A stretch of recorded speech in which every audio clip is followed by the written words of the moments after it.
सबसे पहले तेज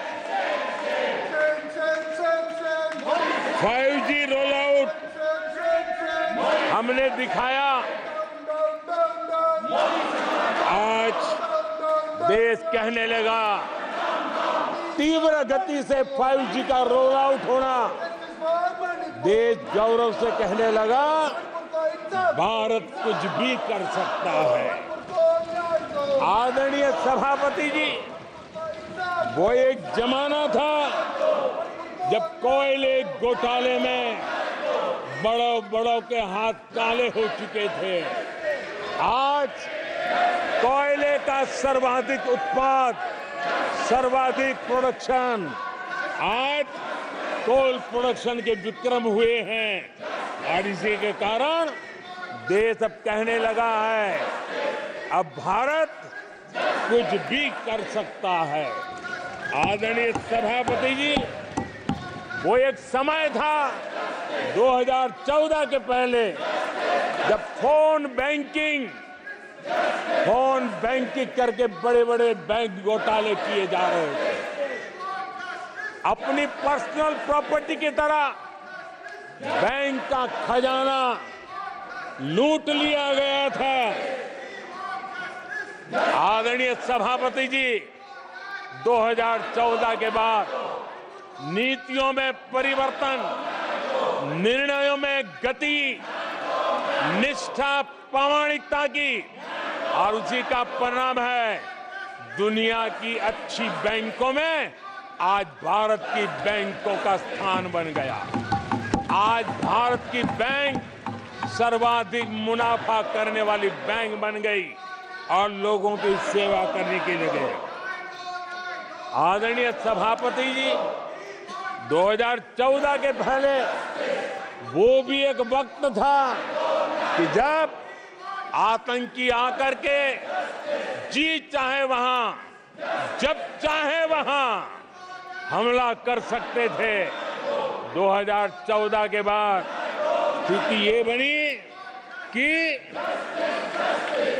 जब वहां उस समय 14 के पहले निर्दोष लोग मारे जाते थे, हिंदुस्तान के कोने कोने को टारगेट किया जाता था और सरकारें चुपचाप बैठी रहती थी, मुंह तक खोलने को तैयार नहीं थी।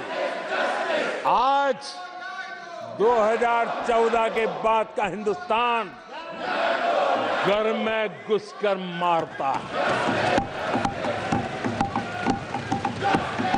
सर्जिकल स्ट्राइक करता है, एयर स्ट्राइक करता है और आतंकवाद के आकाओं को भी सबक सिखाने का सामर्थ्य दिखा दिया है।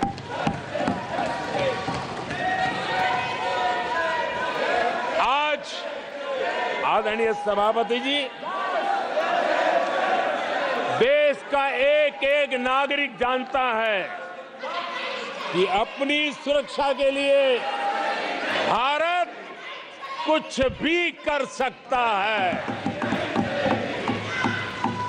आदरणीय सभापति जी, आर्टिकल 370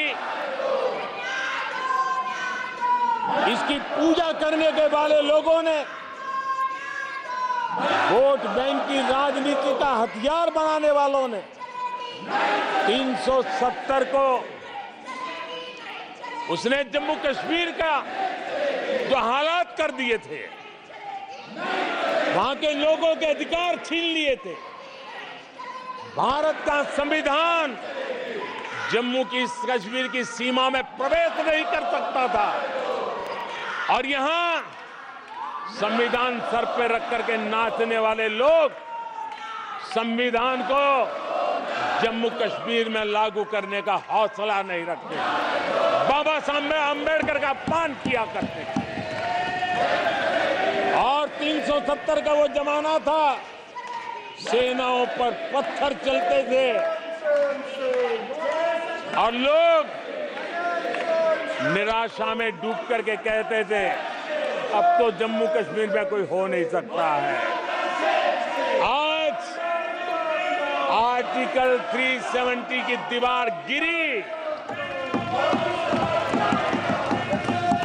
पत्थरबाजी बंद है, लोकतंत्र मजबूत है और लोग बढ़ चढ़ करके भारत के संविधान में भरोसा करते हुए, भारत के तिरंगे झंडे पर भरोसा करते हुए, भारत के लोकतंत्र में भरोसा करते हुए बढ़ चढ़ करके मतदान करने के लिए आगे आ रहे हैं।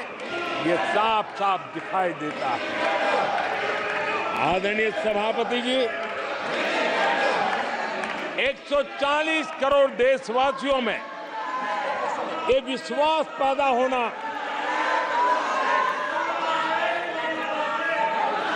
ये उम्मीद,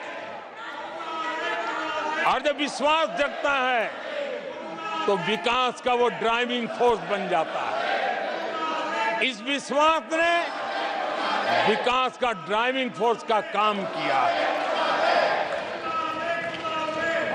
आदरणीय सभापति जी,